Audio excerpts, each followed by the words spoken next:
Alright guys, so I have found the holy grail right now anyway of Hondas in the junkyard. Of course, it don't look like much, but this is a Civic wagon with all-wheel drive. Of course, if you're looking online for these parts, you know these parts are crazy expensive. But the junkyard, they don't care where this came from. It's all the same price. And this thing's actually pretty much untouched. I was here a little bit early. I just happened to come in and I saw it, and they hadn't put it on the stands yet.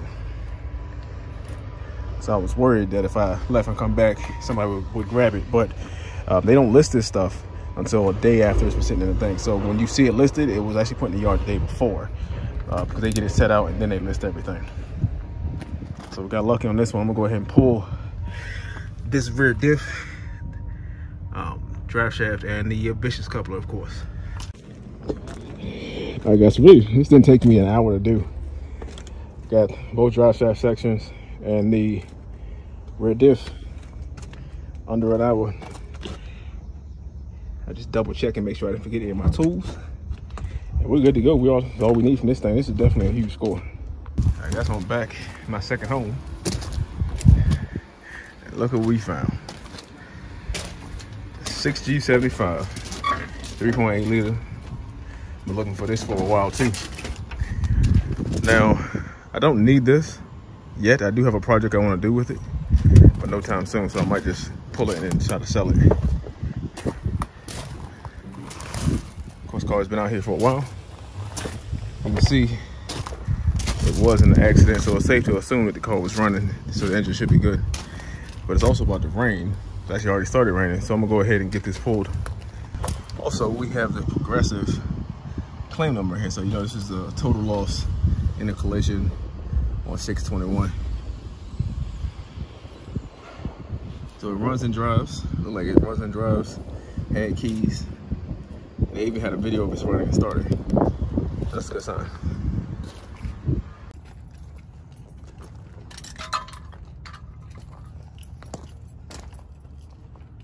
All right guys, so I'm back in the yard.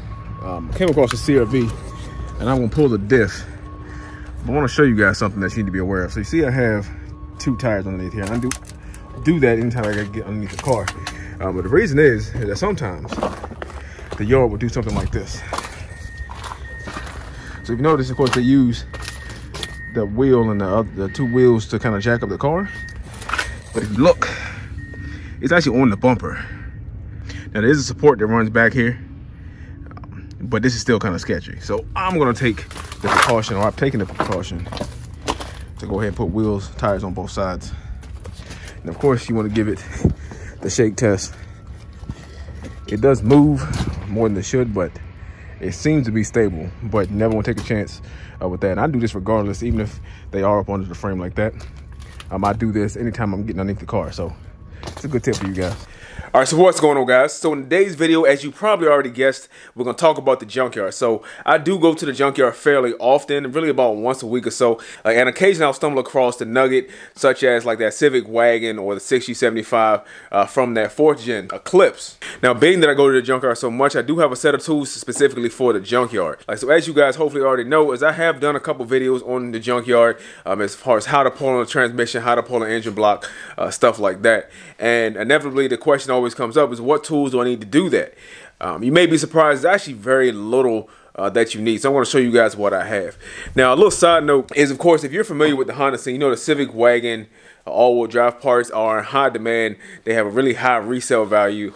And of course, the junkyard doesn't care anything about that, right? They sell everything for the same price, regardless of where it came from. So that Civic wagon has actually funded a good bit of the Integral project. Of course, we know the K24, the engine that I have for the Integra, I pulled from the junkyard, as well as this spare 4064 and Kia head. A lot of the stuff I have come from the junkyard, and it's really almost like going treasure hunting. The funny thing about it is I actually found that Civic wagon sort of by accident. So I don't think I ever mentioned this because I think I deleted the video, but I used to drive a Ford Fusion. It was my daily driver. It's a great car, but unfortunately I did total it one day in the rain. I actually spun out on the highway, did a complete 360, hit the guardrail on the backside, and like I said, totaled my car. So it was what I thought fixable, because the damage really wasn't that bad. Like the rear bumper really took a lot of the damage. So I actually went to the junkyard to look at one of the Fusions they had there to see if I could salvage any parts from it and then use those to fix my car. But unfortunately, I got to the car. Everything I needed, of course, was already stripped. It looked like somebody else had the same accident and, you know, stripped every part that I would have needed for my car and already took it. So that was unfortunate. But on that trip, I happened to stumble across that Civic wagon. Now, that particular junkyard, they will line the cars up before they actually set them up in the field as they get the lanes ready. And as I was walking to the Fusion, it caught my eye. I stopped at it, and I was a little worried because I couldn't get the parts that I needed while it was on the side, so I had to wait for them to put it up, and I was worried that if I left and came back, that the parts would be gone. But fortunately, they weren't. When I came back, the car was still untouched, and I was able to get, you know, the drive shaft and the rear diff from that car. So that was really kind of lucky because, of course, like I mentioned, is that they don't post those cars the same day they put them out. They put them out, get everything set, and then they list it. And the listing will have, of course, the previous day's date on it. But by the time that that happens, you could be fighting with other people to get to those parts. So, you know, fortunately, I was the first one there. I got what I wanted, got in and out, didn't have any issues. And then I actually came back to that car a couple days later, and it was completely gutted. So I'm glad I got there first because it looked like people, you know, it was like vultures. But of course, that is beside the point. I'm actually going to show you guys, like I said, the tools that I use when I go to the junkyard. I've actually got 2 different bags that I take with me. So now we're going to go over to the bench and I'm going to show you what I got. All right, guys, so this is it. This is everything that I keep in this bag that I take to the junkyard. I take this stuff with me every time I go, regardless of what I'm pulling. It all stays in the bag because I have duplicates of everything that you see here on the table, with the exception of my impact. So as you can see, it's not that much. And that's the good thing about working on imports, especially Japanese cars. You don't need a lot of tools to completely disassemble them. But just real quick, we're going to go over what exactly I have here, and we'll start from left to right. So what I have here is actually a magnetic socket tray that I got from Amazon. Link for this will be down in the description. It does a pretty decent job. Of course, the magnets not super strong, but they are enough where they can withstand some slight jostling. And in here, of course, I have a selection of deep well and standard sockets. What I have on this side are going to be the shallow versions of the deep well. Right, so now I am missing a few of my shallow sockets. Basically, they fell out of my old bag. I'll cover that in a little bit, but it's no big deal. They were, like I said, the shallow version of these sockets over here. Now you see I do have just a wobble socket. Like something like this will save you a lot of time. You'd be surprised how many times you come across a bolt that you can't quite get to a straight angle on it, and this will save you a lot of headache. Again, you can see this is a Pittsburgh brand, as of most of these sockets are, so you don't need a whole lot of expensive tools. This comes in a set of 3 of different lengths with wobble sockets, but definitely got to have one of these if you're going to the junkyard. This will save you a ton of time. Next, we have a T30 Torx Bit. Again, this is used to take off most steering wheels. This is what a lot of your imports are going to use as a T30 Torx Bit. So I keep this on here as well. It's one of those oddball tools that you won't need a lot, but you know, when you have to have it, you have to have it. Now this guy, this is just a 9mm socket. This is not a socket that I use often or really at all. But I had an extra space in my lineup, so I went ahead and filled it in with something like this. Now what you see here, most of these are sockets that came from the colored Harbor Freight kit. Now that kit I know goes on sale all the time for about 10-11 bucks, and it's definitely a great pickup. Now as you can see, the color coding does come off over time. So the kit does come with every socket from a 10 all the way up to a 19. I think it does skip the 11. Pretty complete kit, all the sockets that you will need. I have also added in a 12mm socket. I added this in here because this is what is used to remove the head bolts off of a Mitsubishi or Kia head. Of course, you need a 12-point socket to remove those head bolts. So that's why that's in here, because all the rest of these sockets are just your standard 6-point. I also added in a 14mm 12-point socket. Again, same thing. This is for your Honda heads, like your K-Series heads. Again, something that you need to have in your kit if you plan on removing cylinder heads from any cars. But the rest of these are just your standard Harbor Freight kit. Like I said, I know my 14 here, this actually used to be red, if you can kind of make that out, where the coating has worn off, and it has almost completely worn off, but the socket itself has held up just fine. And like I said, all my shallow sockets are just mirrored versions of the ones I have on the deep side, except for this guy down here. This is an 8mm socket, and I use this because your starter heat shield on Mitsubishi's, on the 4064, is held in with an 8mm bolt. So I have an 8mm socket. Again, it's one of those things, kick yourself if you don't have it, but if you do, it makes it a lot easier. But the rest of these are just the mirror image of these sockets over here. Like, so if we move up a little bit, we can talk about my rigid 3/8 impact. Of course, this thing is their subcompact, which is really only talks about the head. As you notice, it does have a relatively large battery on it, which does kind of get in the way when you're trying to squeeze this thing down into tight spaces. It will get hung up right here. That is a note. But for the most part, I've been able to work around that. This thing, as I mentioned before, definitely punches way above its weight. It's really strong. Like, you know, if you ever remove a K-series engine, you know you have to remove the subframe bolts, which are like these 6-inch bolts. And this thing pulls it out with no problem, assuming the battery is fully charged. As I said, so far this has been a great tool. As you can see, it is beat up, it is dirty, but it has held up well, and I have used this to pull numerous engines, and the smaller head definitely helps. Like I said, the only issue I have with this, again, sometimes it's just the battery is so big. But when I do run into that issue, I do have just a standard ratchet. Now this one is a bit of a gimmicky ratchet that I got from Harbor Freight. It's a Pittsburgh brand, but it has a couple flex areas. So of course, I saw this on the shelf. I thought, okay, you know, that could be useful, but it actually proves to be more of a pain in the butt. Of course, I do like having the flex head ratchet. And I recommend, again, if you go into the junkyard, definitely have a flex head ratchet in combination with a wobble bit, because it'll allow you to save a lot of time, save you from having to remove unnecessary parts. Just to get, you know, the better angle on it if you have something like this in combination with that. Like, so the problem with this here is really this bottom flex point.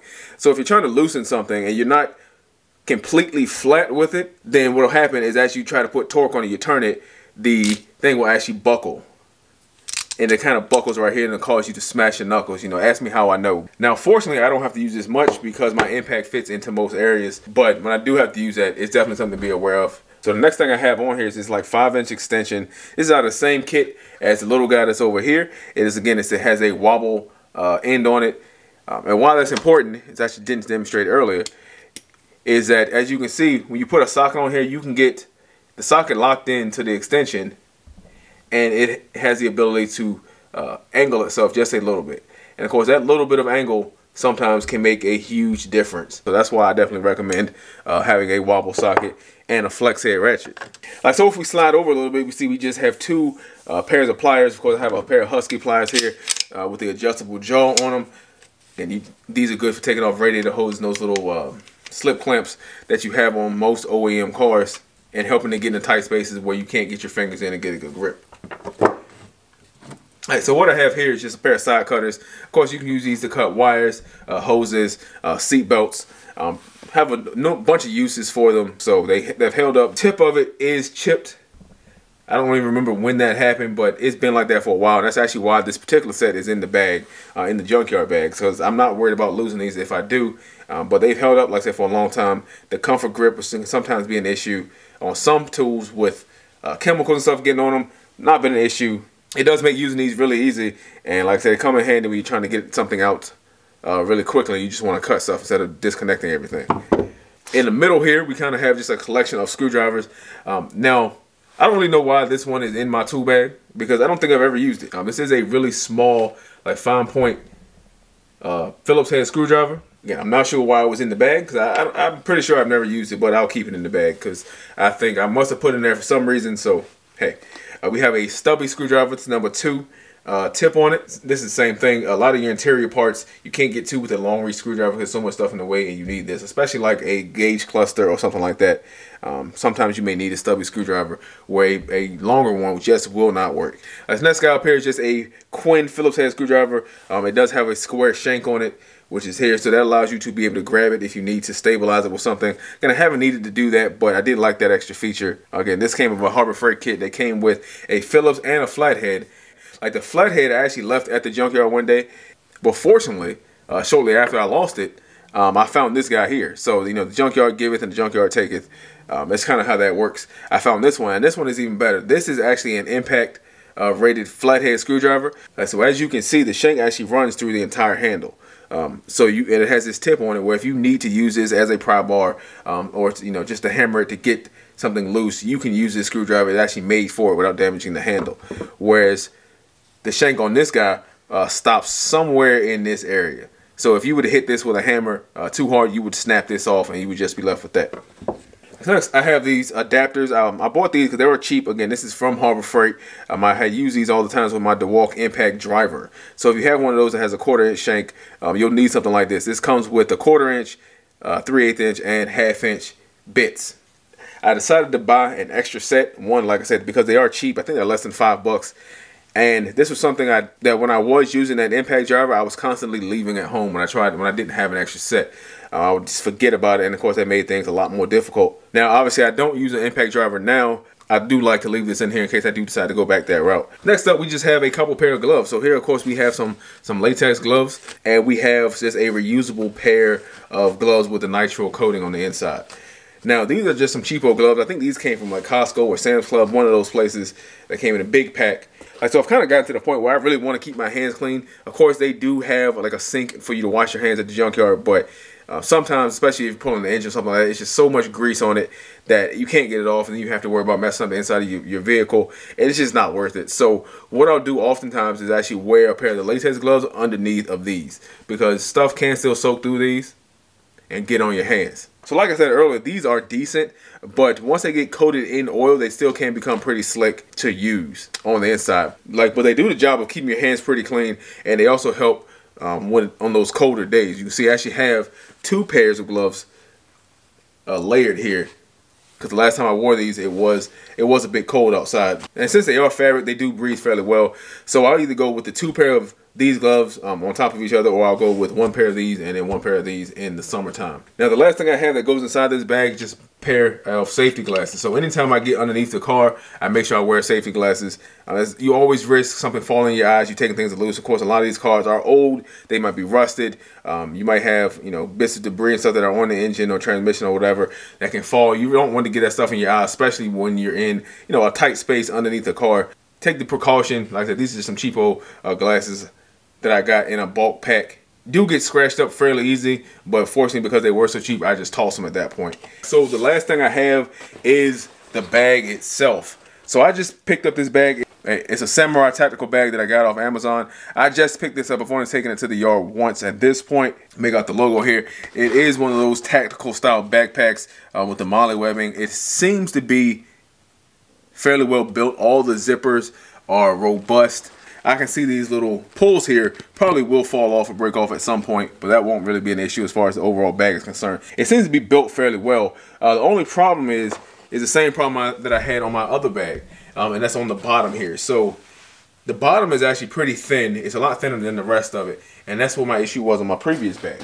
So if we look at my previous bag, you can see over time that the bottom of it just wore through, and I had some pretty large holes in the bottom of it, and this is why I lost those sockets. I wanted to go ahead and replace the bag. I've had this bag for 5 years or so. It's pretty much similar. It's actually a little bit bigger than this one. So if you notice these little silver pieces on the bottom, what these are actually bolts that I added. And what they do is they hold in a thin metal strip that's in here, as well as a big piece of that vinyl that I used to wrap the dash. That was marine grade vinyl, really thick, really high quality stuff. And I actually folded that over and drilled some holes and ran these bolts through. Because these holes I think are normally supposed to be used for draining water that may get trapped inside the bag, but it was a perfect chance for me to put something in there to support the bottom of it. So now the inside of the bag is coated with that vinyl. Now I didn't make a lot of effort to try to finesse this. I wasn't worried about how it looked, but it is functional. So now the bottom of this bag is really 3 layers deep, with 2 layers being that real thick vinyl, and it's secured in place with those bolts. So that's it, guys. Like I said, it's not a whole lot in that bag. You don't need a whole lot, and that's the bag that I take with me 100% of the time, even if I'm just going to look to see what they have, because more than likely I can pull what I need with just that bag. So now I do have a second bag. It's really a box, and it's going to be this guy here. So what I have here is this plastic rolling toolbox. It's made by Cheetah. I picked this up off Amazon, and I've had it for about a year or so, and it's held up fairly well. Of course, it is dirty, but I do take this to the junkyard. So if we open it up, it does have this little latching device here. You can see it's really just a big open box. And then on the sides, they open up, and I have a few things in here. I keep my spare batteries. I have a spare battery, a spare DeWalt battery, and I normally keep a spare rigid battery in here. There's a spare battery for the electric impact. On this side, I have an assorted set of wrenches. Some of them are Ratchet. Really, these are just extra wrenches that I had that I didn't need in my toolbox. Also have a spare set of safety glasses. These are actually wraparound safety glasses, so they're a little bit better. I have these body warmers, which these are great in the wintertime. Of course, the weather is starting to warm up, so these will probably come out. You can see they do have the adhesive patch on them, so you can just stick them to your clothes and, you know, and stay warm that way. But like I said, these will probably be coming out now the weather is warming up. And I have some spare Sawzall blades. So I use these blades by Diablo, and I use these exclusively now. Of course, I am a big advocate of Harbor Freight stuff, but those blades just do not compete with these blades. If you look at this long one here, I actually use this blade to cut through a subframe bolt. And I kind of get to that in a little bit. And it has a little bit of damage where the teeth wore away in the middle, but overall the blade is still in good shape, and I've used this at least a dozen or so times and it's still holding strong. Now I do like these shorter blades because most of the time there's something behind what you need to cut, so these make it a little bit easier to maneuver. But those Diablo blades are definitely worth the money. As you can see on this side, we have an assortment of sockets, most of which are impacts and most of which are 1/2 inch. So we have, of course, like a 24mm socket, which you need to remove the suspension on the clips, kind of a swivel adapter, a 14, there's a 19, a 17. Like these big sockets here, of course, are for your axle nuts. Some of the Hondas use a 36mm axle in the front and a 32 in the back. So I have the 36 here, a 32 in the back, and of course your clips, Galant, whatever. Your Mitsubishis use a 32 in the front. So I have these two big sockets that I use for that. Of course, you can see, like I said, these are good size sockets. They are 1/2 inch as well. And then I have a collection of extensions. Now, all of my extensions, or most of my extensions, have a 1/2 inch drive, but they adapt down to a 3/8 to go with the existing sockets that I have. So if the socket that I need is not in here, I can always use my other set from my other bag. And I do have a couple shorter extensions as well. So that's really all that's in that. Because I also keep all this stuff here. So this is everything that is inside of that box on a regular basis. So we just start over here. The star of the show is really this guy here. So this is the rigid high torque impact. The part number is R86211. And this thing is a beast. It has never let me down. There's not a bolt that I've come across that this thing could not remove. And for the most part, it removes them easily. Now, for you guys who don't know, Rigid is made by the same company that Milwaukee is. Because in a lot of tests, this thing was actually performing just as well, if not better, than the Milwaukee high torque. And it costs less. The octane batteries, they've been discontinued and replaced with a lower performing battery. It does have a smaller footprint, but it doesn't perform as well as the octane battery. But of course, Rigid is great. It does have a lifetime warranty if you buy it from an authorized dealer, which is pretty much Home Depot. If you buy it off Amazon, Rigid will not warranty that. But I am hoping to pick up another one of these just to have it as a spare, because I do really like this. And I can leave this one in my junkyard bag. Have one here in the garage so I don't have to go back and forth. Because like I said, I do really like this. So next we have a couple things. I have a small prop bar and a ball joint separator. The prop bar, again, it comes in handy, many different uses. Sometimes you may be dropping an engine or transmission, you need to pop something loose. The main thing I use these for is popping axles out. Of course, the ball joint separator comes in crucial. Of course, if you use a tool like this, you basically put it between the ball joint and the knuckle or whatever, and you hit it on the backside and it separates it. Of course, it is going to damage the ball joint when you do that. Next, I have a set of, I think these are 18-inch. These are 18-inch bolt cutters. These are from Harbor Freight. I use them mainly for shifter cables. A lot of times I'm pulling like engines out of automatics. I don't need the cables. They're not really in the use, and it's kind of a pain to undo those cables sometimes, and it's easier just to cut them. I try to save as many parts as possible, but sometimes I'm in a rush and I just don't have time to do that. I don't feel like doing it, so it makes it easy for me to pull these guys out and cut whatever I need to do. So I've used these a couple times, and you see the teeth on them are still in good shape. So next up we have my Cheetah Bar. Now what this is actually an old jack handle, as you guys can see, and I use this essentially in combination with this for a breaker bar and, like I said, my Cheetah Bar. So this comes in handy again when you need to get leverage on something. You can just slide your pipe over the ratchet, and it allows you to get that added leverage if like this guy over here is too big to fit, because this is pretty bulky, as we can see just kind of by my hand. But of course, next onto the ratchet, 1/2 inch flex head ratchet. Just like the smaller one, Flex head, I feel like, is a necessity. It will save you a ton of time and a ton of headache. This particular one is made by Cobalt. So again, nothing overly expensive. This guy has held up for years, and it's just fine.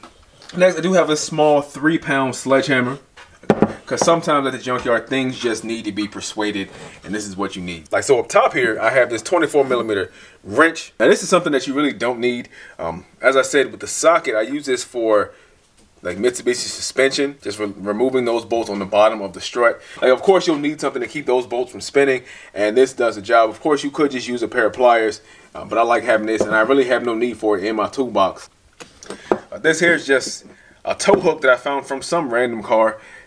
And what I use this for is really punching out axles. So if you ever try to remove axles from the hub, you know that sometimes they do get stuck and they can be hard to get out. Now, of course, you could just thread the axle nut like partly onto the end of the axle and then hit it with your hammer. And that does work fairly well, but this actually works a little bit better when you can place this directly on the end of the axle without getting to the threads and hit it from the center. Plus, this being metal, it doesn't flex. You get, more bang for your buck when it comes to doing that. Like, it's just something I found in another car. I threw it in the box, and it, has come in handy several times after that. Like, so this tool and my Cheetah Bar here I actually found in the junkyard. And last but not least, of course, I do have this older model DeWalt Sawzall. Again, this thing is one of those things that when you need it, you need it. As I mentioned before about the blades, I actually had to use this when I was pulling my CRV transmission, my all-wheel drive manual CRV transmission.